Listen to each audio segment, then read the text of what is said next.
Aquí la paratormona está localizada, está producida por las glándulas paratiroides, que son los puntitos amarillos. Y estas glándulas paratiroides son 4, 2 a la derecha y 2 a la izquierda. ¿De qué? De esta glándula grande, es la glándula tiroides. Estamos viendo por detrás al cuello.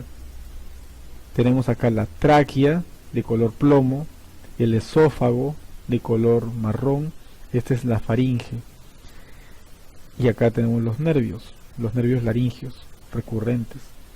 Pues acá tenemos a la glándula tiroides, grande, rosada, y visto desde atrás, encontramos 4 pequeñas glándulas de color amarillo. 2 en el lóbulo derecho de la glándula tiroides y otros 2 en el lóbulo izquierdo de la glándula tiroides. Estas glándulas chiquititas, amarillas, son las glándulas paratiroides. Y estas glándulas paratiroides van a generar esta hormona, la paratormona, o también llamada hormona paratiroidea.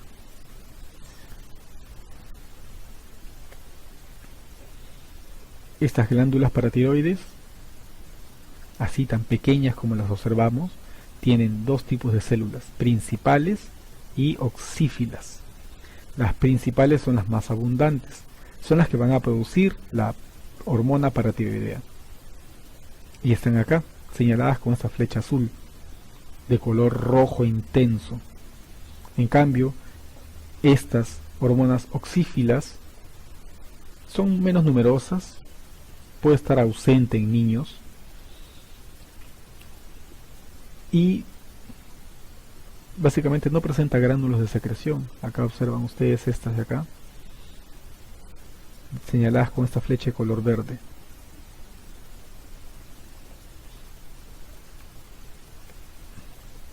¿Cuál es la función de la hormona paratiroidea?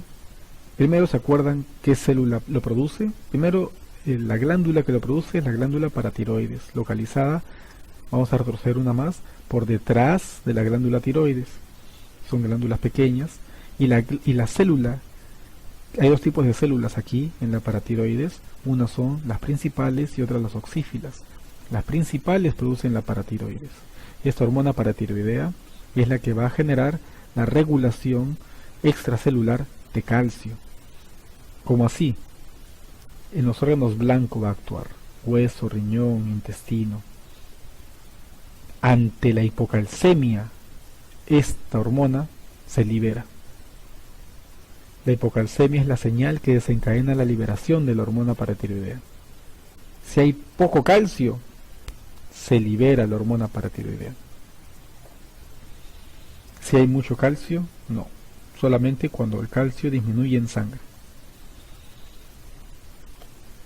Entonces aquí, ante un calcio plasmático disminuido, la glándula paratiroides incrementa la secreción de la hormona paratiroidea. Esta hormona paratiroidea en plasma aumenta y actúa de diferentes formas. Sobre el hueso aumenta la reabsorción de calcio y la liberación de calcio en plasma aumenta, por lo tanto. Y si lo tenía disminuido, pues ahora ya se va a regularizar, se va a normalizar. Y sobre los riñones aumenta su reabsorción de calcio, también la formación de esta forma activa de la vitamina D, la 1,25 dihidroxivitamina D3. Por lo tanto, al aumentar la reabsorción de calcio en los riñones, pues obviamente se elimina menos por la orina, menos calcio por la orina, más calcio en la sangre, se va a normalizar el calcio plasmático. Y al activar la vitamina D activada también genera mayor reabsorción ósea de calcio, mayor reabsorción intestinal de calcio, y también va a generar normalización del calcio plasmático. Entonces, la disminución de calcio plasmático activa la liberación de hormonas paratiroideas, y la hormona paratiroidea no solamente aumenta la reabsorción ósea, sino también que se vale de la vitamina D, activándola para que también normalice el nivel de calcio plasmático. Por lo tanto, la hormona paratiroides, que son 4, 2 a cada lóbulo tiroideo en su región posterior, va a actuar sobre el riñón y sobre el hueso. Sobre el hueso mediante la resorción de calcio, aumentando el calcio plasmático, y sobre el riñón, pues aumentando su reabsorción, disminuyendo la concentración urinaria de calcio y activando la vitamina D. Y se activa la vitamina D, actúa también esta sobre la reabsorción de calcio plasmático. Esta vitamina D también va a actuar sobre el intestino, aumentando la absorción de calcio y también de fósforo. Si aumenta la reabsorción de calcio intestinal, aumenta la cantidad de calcio plasmático. Y de esa forma, al aumentar el nivel de calcio plasmático, pues ya se regula y ya se normaliza el calcio en sangre.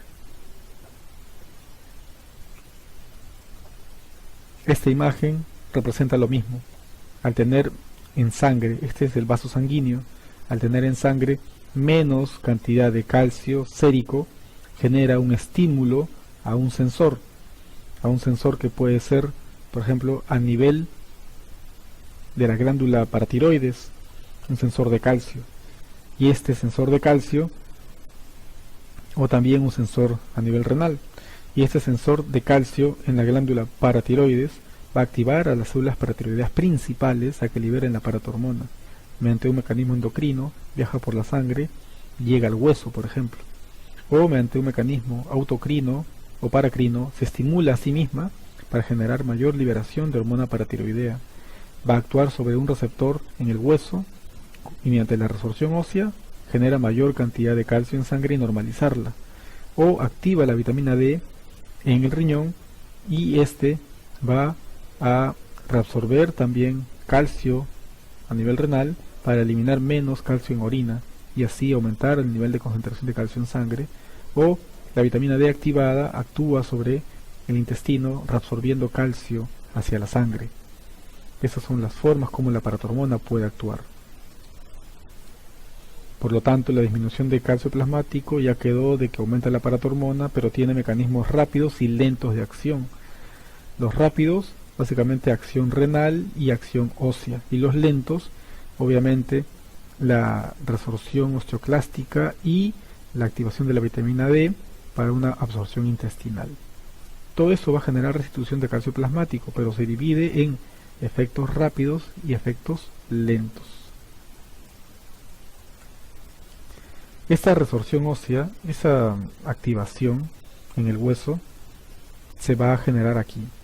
Tenemos que el hueso constantemente está generando activación de células que van a generar la resorción ósea, los osteoclastos, y de células que van a llenar esa región de nueva matriz ósea, los osteoblastos. Esta remodelación ósea está influenciado por la hormona de crecimiento y por la paratormona. Ambas hormonas influyen sobre la activación de estos osteoclastos y osteoblastos.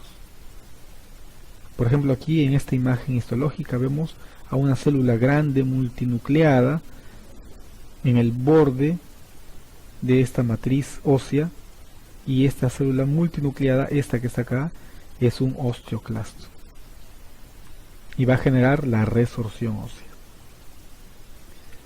La hormona de crecimiento, como dijimos, va a influir para el crecimiento óseo y va a actuar básicamente en la metáfisis, en la zona intermedia entre la epífisis y la diáfisis. En esta región de la metáfisis o cuello, ahí va a actuar para el crecimiento óseo.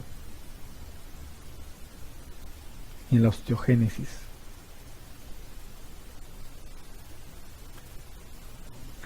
Por lo tanto, tenemos que hay un precursor de un osteoclasto, el cual va a generar osteoclastos. El osteoclasto va a producir la resorción ósea.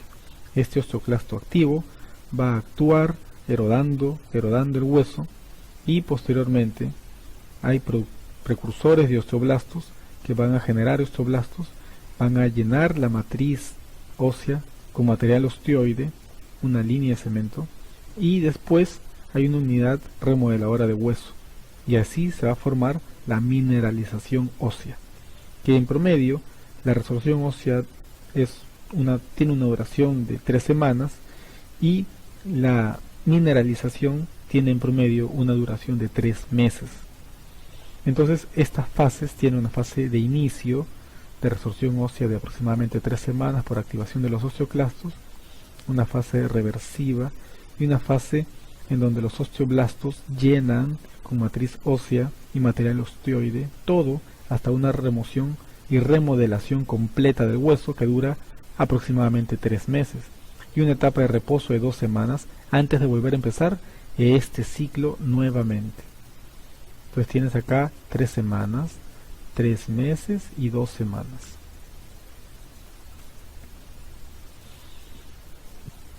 Como resumen, hasta este punto, en cuanto al calcio, tenemos que el mecanismo de regulación del calcio en sangre se da si son concentraciones bajas de calcio en sangre, se libera la paratormona, producida por la glándula paratiroides, que se encuentra por detrás de la glándula tiroides. Y esta paratormona va a la sangre y produce resorción ósea, y aumenta así los niveles de calcio en sangre, sobre todo el calcio libre ionizado. Pero si los niveles de calcio en sangre son muy altos,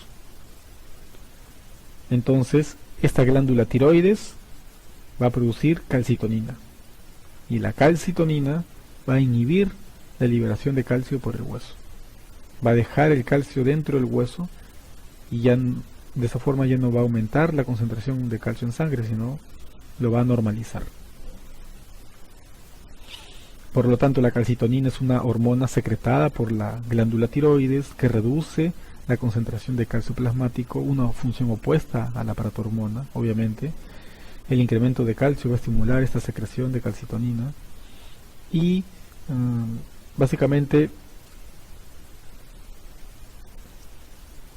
este efecto opuesto a la paratormona es lo que va a caracterizar a este tipo de hormona, a la calcitonina. Se pueden producir alteraciones y que van a generar alguna enfermedad. Más adelante lo vamos a detallar, que ahora no es motivo de la clase, pero sí para que sepan de que se secreta más en los niños y en enfermedades óseas que van a generar alteraciones, ¿no? Alteraciones y activaciones de otras células como los osteoclastos, por ejemplo. Si se eleva la concentración de calcio, estimula la secreción de calcitonina. Solamente se produce calcitonina cuando la concentración de calcio es elevada. En cambio, si disminuye la concentración de calcio, pues se produce la secreción de paratormona. Tenemos aquí un calcio plasmático aumentado, va a generar en las células parafoliculares de la glándula tiroides un estímulo. Este es el sensor o receptor, también es el centro integrador y también es el efector. ¿Efector de qué? De producción de una hormona. ¿Qué hormona? Calcitonina. Las células parafoliculares de la tiroides producen calcitonina, y esa calcitonina actúa sobre riñón y hueso, igual que la paratormona, pero para hacer un efecto contrario. En el hueso, el efecto contrario será inhibir la disolución de cristales de fosfato de calcio, y para estimular la excreción de calcio en el riñón, para orinar más calcio y fosfato. De esta forma se disminuye el calcio plasmático y se lleva a la normalización del calcio hasta que ya no esté aumentado, sino en valores normales. Y una vez que se disminuye el calcio, se genera una retroalimentación negativa para que ya no se genere mayor cantidad de calcitonina por las hormonas, por las células parafoliculares de la tiroides. En resumen, si la concentración sérica de calcio disminuye, la paratiroides secreta paratormona. Si la concentración sérica de calcio aumenta, la tiroides secreta calcitonina. La paratiroides, la hormona paratiroidea, en el riñón aumenta la resorción de calcio, pero la calcitonina no, todo lo contrario, aumenta la excreción de calcio por el riñón. Tenemos aquí también de que va a aumentar la resorción ósea, la paratormona, de esa forma va a aumentar el calcio sérico, pero la calcitonina no, la calcitonina va a inhibir la resorción ósea para disminuir el calcio sérico. Son acciones opuestas. Aquí la paratormona tiene otra acción agregada que actúa influyendo en la activación de la vitamina D, y la vitamina D, que es básicamente la hidroxilación en las hidrolasas, la hidrolasa que actúa en el riñón, se produce vitamina D activa, D3, y ese calcitriol va a aumentar la resorción de calcio en sangre para aumentar el calcio sérico. Esta es una acción adicional que no tiene la calcitonina. Acá es la influencia de la paratormona en la activación de la vitamina D, del calcitriol.